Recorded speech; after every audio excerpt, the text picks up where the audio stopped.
budget is about you.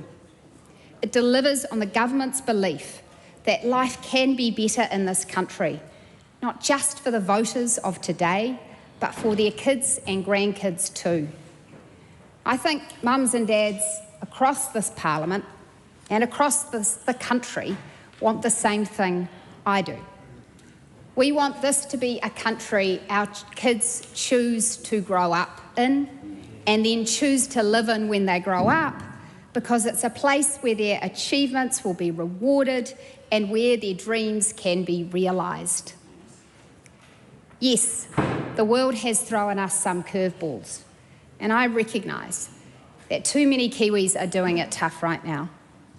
But New Zealanders listening today should have confidence. They should have confidence that the government is spending their money wisely, that it is addressing the country's big problems, and that it's making investments in the things that really matter. And that's important not just for today, Mr. Speaker, but it's important for what lies ahead, because the world is more volatile than ever.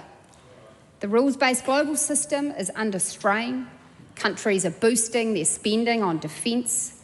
Global competition for growth, jobs and investment is sharper than ever. And conflict in the Middle East means Kiwi households and businesses are paying more for petrol and diesel. What is more, New Zealand entered this period in a more fragile state than we would like. New Zealanders have shown real grit to recover from an extended period of runaway price increases, high interest rates and the weaker economy that emerged as a result. An economic recovery has been unfolding, but scars run deep.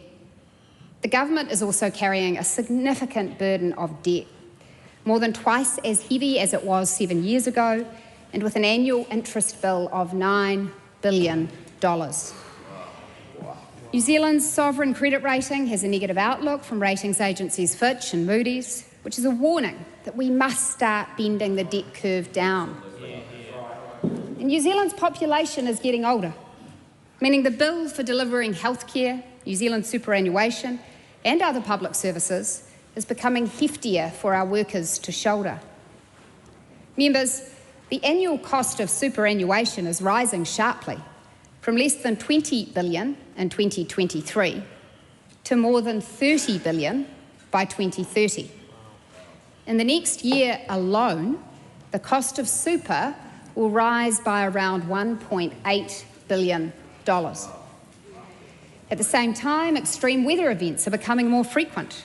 Economic shocks, which unfortunately have happened with some frequency over the past 20 years, will keep happening. And this government is having to play catch-up on much-needed policy reforms, from housing to energy to resource management. There is no hiding from these big issues. Yet, in an election year, some will choose to ignore this context and instead suggest band-aids and sugar hits, all slapped on Afterpay. Well, not only does that approach ignore the real challenges New Zealand faces, but in the absence of a magic money tree, it's our future selves who'd have to foot the bill with interest. So the government is taking a more responsible approach. We are determined to deliver Kiwis real solutions that last, and to do so within very real financial constraints. Conflict in the Middle East has been a setback, but New Zealand can and will bounce back. And that is reflected in Treasury's forecasts presented today. This responsible budget makes significant investments in health, education, law and order and other frontline public services. And as a result, New Zealanders will experience more progress towards the government's targets, including reducing health waiting times, increases in educational achievement, reductions in violent crime, lower levels of welfare dependency, and a more capable defence force. The budget also provides $7 billion worth of new capital investment to help deliver the public infrastructure New Zealand needs.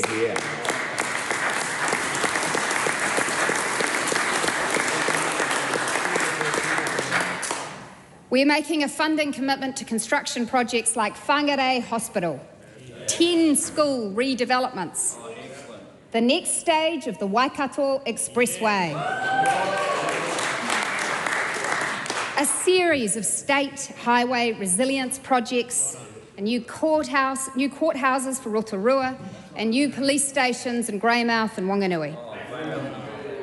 These infrastructure projects will support more jobs for Kiwis, with the Infrastructure Commission estimating that every $1 billion worth of infrastructure funding supports around 4,500 jobs. And what's more, with careful spending choices and ongoing restraint, the government is set to get the books back to surplus earlier than previously forecast, and we are set to bend the debt curve down.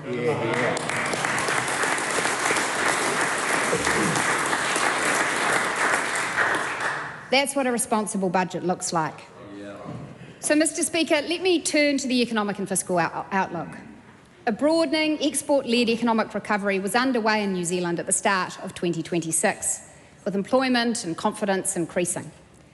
In late February, conflict in the Middle East shocked the global and domestic economy. No one really knows for sure how this conflict will unwind or how long its impacts will be felt. We wish it to be over as soon as possible. In the midst of uncertainty, Treasury puts forward its best professional judgment, and its central forecast assumes that the impact of the crisis will be temporary. Over the next 12 months, it expects that fuel prices will contribute to higher inflation and lower real GDP growth than previously expected, and than would have otherwise have been the case. But inflation falls after the current quarter, and economic growth then picks up. Annual average growth in the year to June 2026 is forecast to be 1.2%, accelerating to 2.3% by June 2027, and accelerating again to 3.2% by June 2028. That is a healthy rate of growth, and that growth will be accompanied by new jobs and higher wages. And over the next 4 years, Treasury is forecasting employment to grow by 220,000 jobs, members.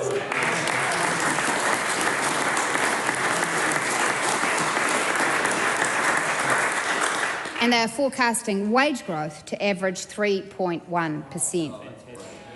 And over this period, core Crown tax revenue is expected to be more than $9 billion higher than was previously forecast. That may be surprising given the fuel crisis, but a lot of factors feed into tax forecasts, and I'm assured by the Treasury that over 90% of the revisions to tax since the last update have nothing to do with the Middle East. In fact, on balance, that crisis has made the books worse.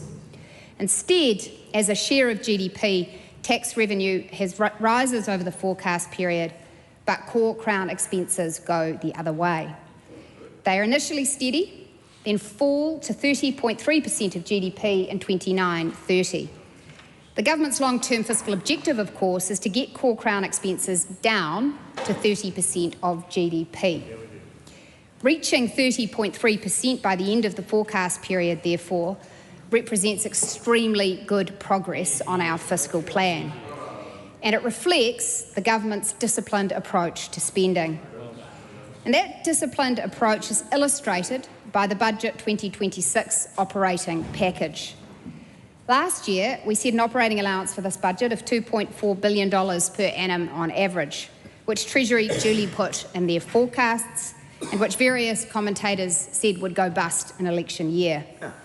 Well, in Budget 2026, we have spent less than this. Yet again, this government has come in under its allowance. The actual net operating package in Budget 2026 is $2.1 billion. The net package incorporates $3.8 billion of new spending a year on average.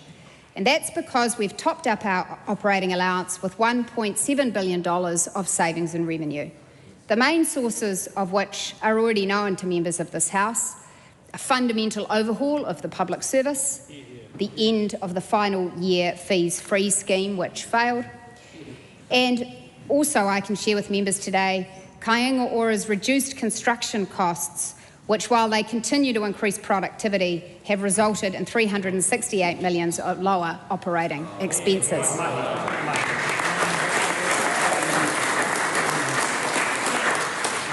So this disciplined spending approach and a forecast improvement in revenue improves the track for the government's headline operating balance indicator, OBGAL-X. OBGAL-X is now forecast to return to surplus in the 28-29 fiscal year. That is a year earlier than previously expected. Members, this will be the first time in a decade that the government books have been in the black.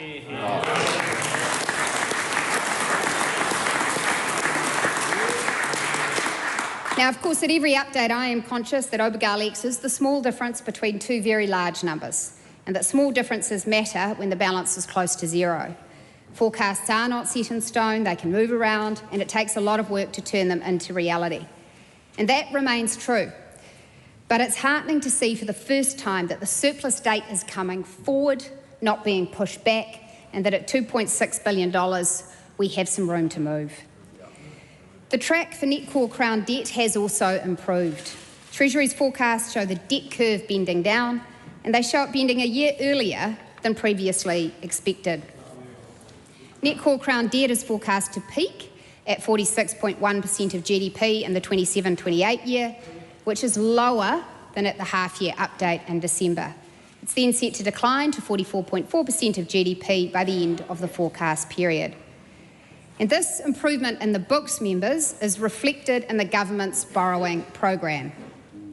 New Zealand Debt Management has announced today that it has lowered its forecast issuance of government bonds by $6 billion over the next 4 years.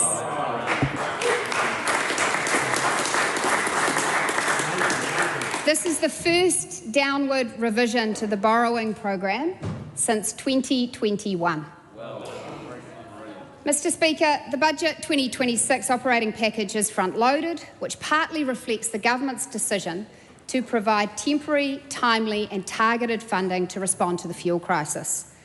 As previously announced, the budget funds a temporary increase to the in-work tax credit of $50 a week, supporting up to 157,000 low to middle income working families. We are making life easier for them and their kids at this difficult time. Government agencies that rely heavily on fuel to deliver frontline services, including police, fire and emergency and education, have also received additional funding to maintain their operations and support our frontline services. Funding has also been set aside to help public transport authorities manage fuel cost pressures and keep services running. The Minister of Health has announced a 30% increase in mileage rates for home and community support workers and for people travelling for specialist treatment. And $150 million has been set aside to increase New Zealand's strategic fuel reserves. Some of that will be used to fund the previously announced deal with Z Energy, which has lifted New Zealand's diesel reserves by 9 days. And while precise numbers are commercially sensitive, I can assure you that even accounting for this existing deal, the $150 million fund still has room for future increases in strategic fuel reserves if needed.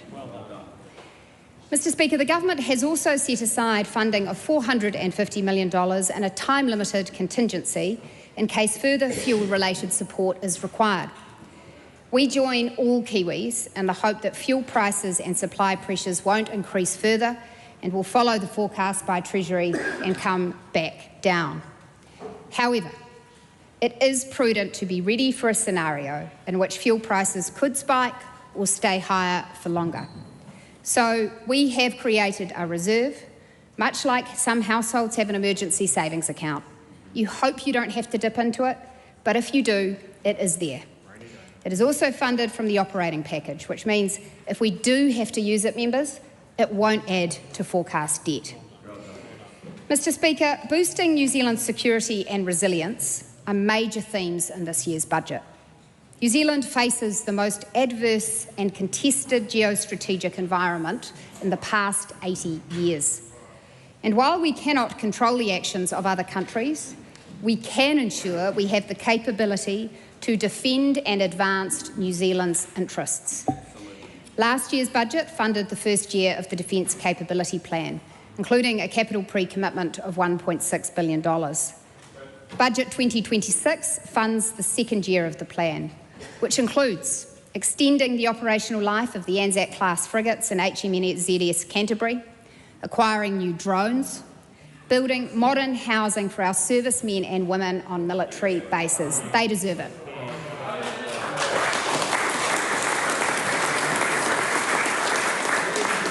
And delivering a new training facility at Linton. We are supporting the men and women who are prepared to put their lives on the line for our country.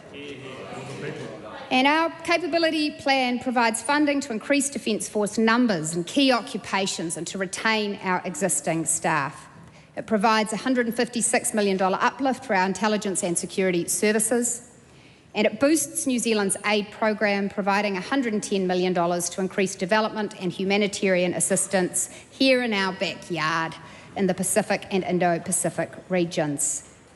And it provides $145 million to ensure a resilient, safe and secure offshore diplomatic network.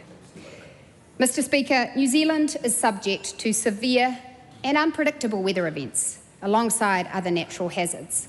We have seen that play out dramatically in recent months. Budget 26, therefore, invests in stronger infrastructure, smarter emergency management systems and better information about natural hazard risks. It sets aside $400 million worth of capital for state highway resilience projects in regions whose roads are too often closed after major weather events.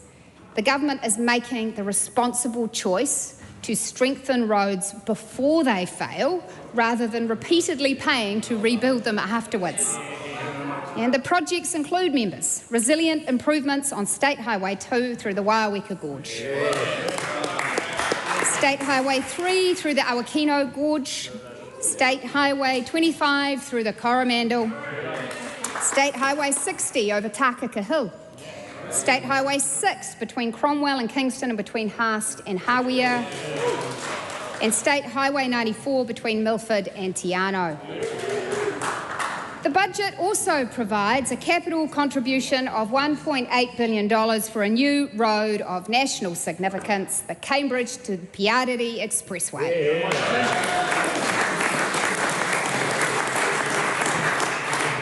This critical freight and economic link will extend the Waikato Expressway from Cambridge to the turnoff to Tauranga. This is a project that will support freight, it will support a growing part of the country in what is often called our Golden Triangle. The budget also puts aside just over $1 billion for Kiwi Rail's Network Improvement Program, alongside $107 million to continue the renewal of critical metropolitan rail infrastructure for urban commuters. The government is also getting better hazard information across the country, including the first New Zealand flood map to help councils, communities, infrastructure providers and property owners make smarter long-term decisions.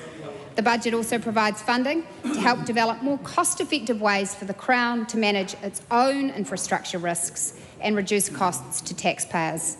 And the government has allocated new funding to modernise emergency management systems so that when disasters strike, emergency services can respond faster and coordinate more effectively.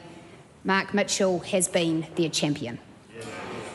Mr. Speaker, reliable and affordable energy underpins a growing economy. And that's why Budget 2026 includes a gas transition loan scheme to help businesses transition from New Zealand's shrinking reserves of natural gas. It also provides capital funding for the purchase of around $200 million worth of new shares as part of Genesis Energy's $400 million capital raise, which they announced in February. Genesis will use that additional capital to bring more flexible capacity to the electricity market to address the risk that we currently face of insufficient electricity supply in years when the hydro lakes run low. That is too big a risk to leave unaddressed. And so this investment will directly contribute to enhancing New Zealand's energy security. Mr. Speaker, perhaps the most important source of resilience for every Kiwi is their physical and mental health. The single biggest item in the budget, therefore, is support for frontline health services. Next year, government spending on the health system is expected to total $34 billion. That translates, Mr. Speaker, to $17,000 for every New Zealand household. Additional funding of $5.5 billion from Budget 2026 will help the public health system address frontline pressures and deliver more services, including responding to more emergency department events, delivering more primary health care, increasing specialist assessments, boosting elective surgery, and increasing cancer treatments and GP visits.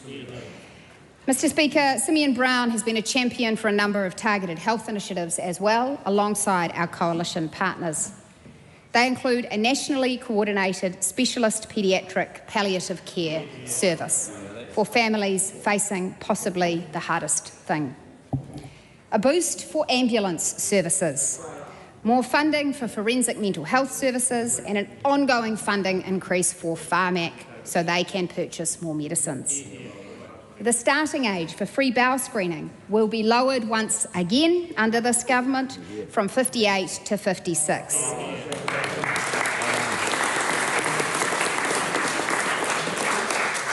And mothers, Mr. Speaker, following the passage of our 3-day stay bill, will be given the choice of longer postnatal stays.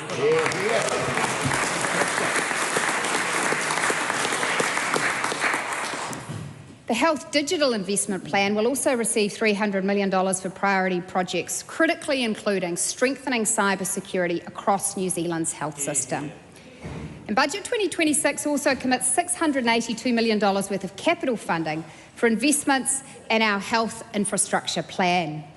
These include the delivery of a new 158-bed ward tower at Whangarei Hospital. They include the next stage of redevelopment work at hospitals in Tauranga, Hawke's Bay and Palmerston North.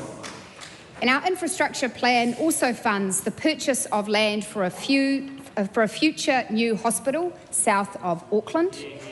It funds the establishment cost of the new medical school at the University of Waikato and the redevelopment of the Mason Clinic. Mr. Speaker, the budget continues this government's critical efforts to boost educational achievement. This is good for young people who will have better opportunities, and it's good for the economy, as a more educated workforce will boost productivity. Budget 2026, therefore, provides a $1.6 billion boost in operating funding for schooling and early childhood education. Schools will receive increases to their operational grants, alongside funding to cover increased employer contributions to their staff's KiwiSaver accounts. And early childhood education services will receive a boost to their funding rates.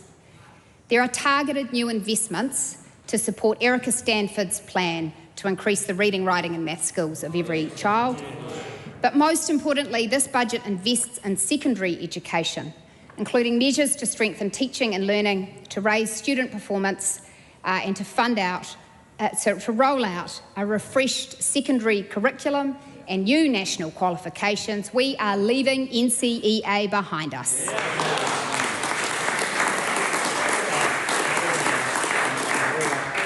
The Healthy School Lunch program will continue to offer affordable and nutritious meals to students in 2027, while ongoing work continues to explore future innovations to the program.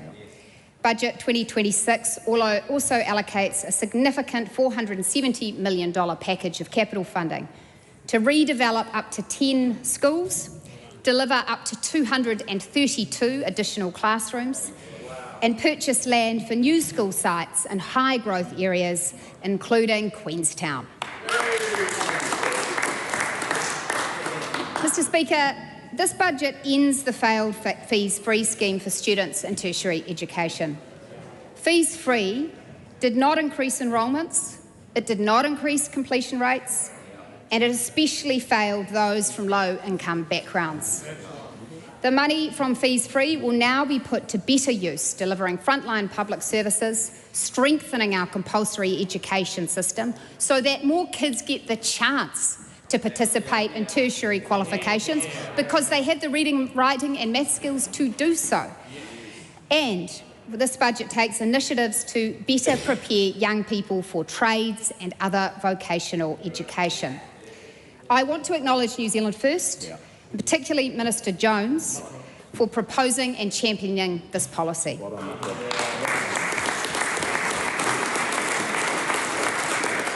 The government will double the number of Trades Academy places from 10,000 to 20,000 for Year 11 to 13 school students. That will allow more kids to get on the path to a successful career in the trades, whether it's building, carpentry, primary industries. We know that trades academies work, and kids who take part in them are more likely to get good jobs. And the government will also provide 1,000 more youth guarantee places. These are places for those kids who have missed out on foundational skills at school. They are kids that are more likely to end up in long-term unemployment, and they are kids who need our support. These youth guarantee places will provide wraparound support and training for school leavers with no or low qualifications. Mr Speaker, the Law and Order package in this year's budget provides a $1.1 billion uplift in operating funding for corrections, customs, police and the Ministry of Justice to maintain essential frontline services that are keeping our communities safe. This includes funding of $477 million for corrections to manage an increasing number of prisoners. We are keeping our communities safer by ensuring that those who commit violence against our fellow citizens are sentenced appropriately.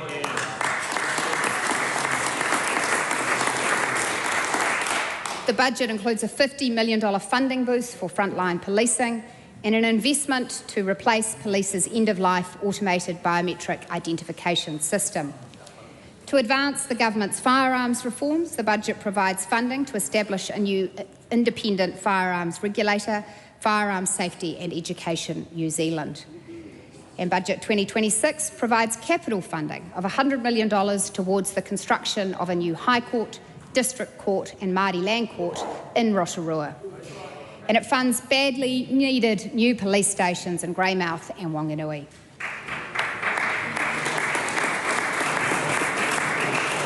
Customs also receives a funding uplift to disrupt transnational serious and organised crime groups and to combat drug smuggling. Mr Speaker, this government has a Going for Housing Growth program to increase the supply of housing and make it more affordable. And we're making progress. The Treasury's latest assessment is that there will be a relative improvement in the affordability of new dwellings. House prices are now forecast to grow more moderately, rents have stabilised, and first home buyers now make up a much larger share of the market. The budget drives forward the next stages of Going for Housing Growth to build on this success. The first pillar of our program is freeing up land for urban development and removing unnecessary planning barriers through major reform of the Resource Management Act and changes to national direction. Budget 2026 provides $294 million of funding to begin rolling out this new system. This includes a new centrally managed platform for planning, consenting and compliance, so things aren't still done 78 different ways across 78 different councils. And the second pillar of our housing reforms is improving infrastructure funding and financing tools so that councils and developers can better fund the pipes, roads and other infrastructure needed to support growth. The budget supports this with $30 million of funding for the regulatory oversight of development levies that are charged by territorial authorities and water organisations to ensure those fees are fair on the people who pay them. And the third pillar is directly improving the incentives for councils to support housing growth by ensuring they share in the economic upside that growth creates. The budget allocates $400 million to achieve this by establishing a direct funding stream linked to housing growth. This was a commitment in the National Act Coalition Agreement, and it has been championed by Deputy Prime Minister David Seymour.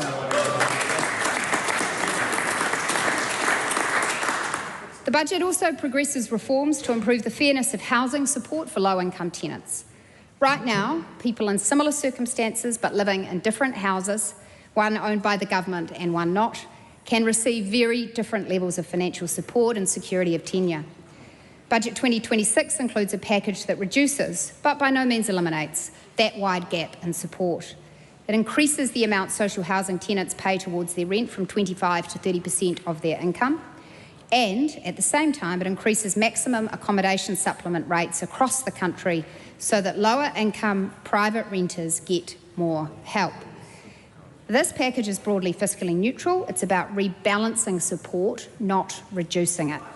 And at the same time, the government is providing funding to support the delivery of between 1,800 and 2,250 new social homes over 3 years, with a $69 million boost to the Flexible Housing Fund.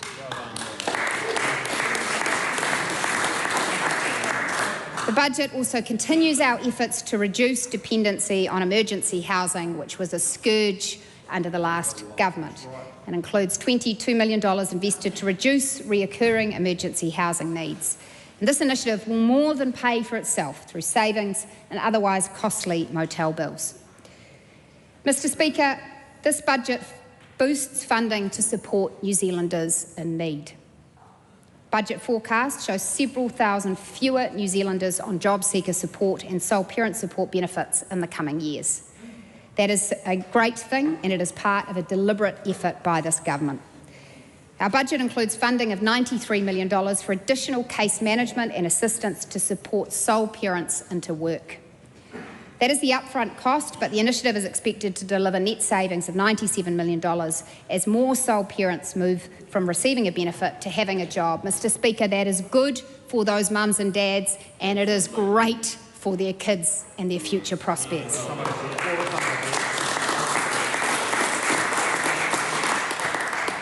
The government is also reducing the maximum rate of temporary additional support payments, generating $196 million worth of savings. This is to better reflect the original purpose of those payments before the last government expanded them, which are intended to provide temporary hardship support paid as a last resort and not meant to be a long-term top-up to beneficiaries' incomes. The budget also provides ongoing funding for the Food Secure Communities program and the Kickstart Breakfast program. We've fixed up another one of their fiscal cliffs. And it delivers a step up in investment to better protect children at risk of harm. Mr. Speaker, in 2022, Dame Karen Putasi issued a compelling report with a series of recommendations to the government on steps it must take to ensure strong and effective safety nets that prevent the abuse and the death of children. Far too many children are still abused in this country, and as parliamentarians we have a responsibility to protect them more. And while that report had remained on a shelf, our government has picked up each and every one of Dame Karen's recommendations, and this year's budget invests $77 million to help make the changes needed to our system of helping vulnerable children. Alongside this, Oranga Tamariki will receive a $184 million funding uplift so it can better respond to reports of suspected harm and increase its support for children with high and complex needs.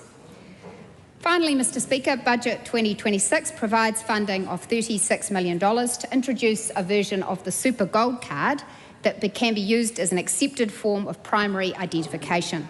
This will help seniors access services that require identification when they may not have a driver's licence or passport. And I think you know where that idea came from. Mr. Speaker, over the last year, Inland Revenue has consulted widely on the taxation of charities and not-for-profits, fringe benefit tax, and loans made by companies to their shareholders. The government has made decisions in each of these areas. We will ensure that membership subscriptions and levies received by not-for-profits remain non-taxable. We will ensure that the amount of net income a not-for-profit and organisation can earn without having to pay tax is increased from $1,000 to $10,000. And we will ensure that the donation tax credit scheme remains financially sustainable and limits tax planning risks by capping eligible donations at $100,000 a year. On fringe benefit tax, the government is simplifying the rules for private motor vehicle use. Small business, we've heard you. We're going to make it simpler. There will no longer be a requirement for detailed logbooks. Instead, close enough is good enough approach will significantly reduce compliance costs for businesses. And another change will ensure that 6 months after a company has been removed from the company's register, any outstanding loans it previously made to its shareholders will be taxed as income. Finally, the government is introducing a new prudential levy on banks, non-bank deposit takers, insurers and some other financial institutions to cover the costs of prudential regulation and supervision. Such a levy is consistent with other jurisdictions, including Australia and the UK, and it's also consistent with the approach we take to levies imposed by other New Zealand financial regulators. It is expected to recover revenue of $209 million over the forecast period.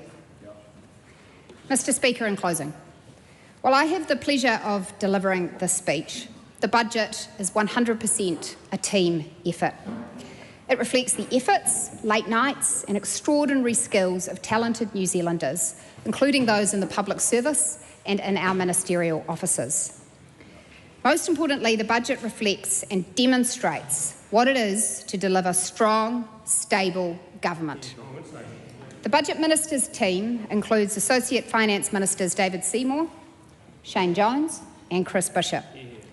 Each represents a different political party, but each came to this budget with a focus on responsible management of the government's finances. Together, we have worked through the difficult choices and trade-offs that a budget always entails. And where we have disagreed, we have done so agreeably and with respect. And no matter the challenge, we've always found a way through. And the ultimate result, I think, gentlemen, is a budget we can all be proud of. I also want to thank the Prime Minister for his consistent support, for his wise counsel, and for his enduring belief in the potential of this great country of ours, New Zealand.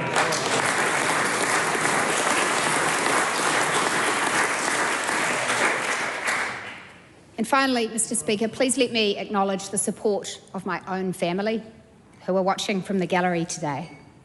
My mum and dad, my brother and sister, their spouses, my husband and our 4 children. James, Harriet, Reuben and Gloria, I know I'm not home enough. I work hard and I hope to make you proud.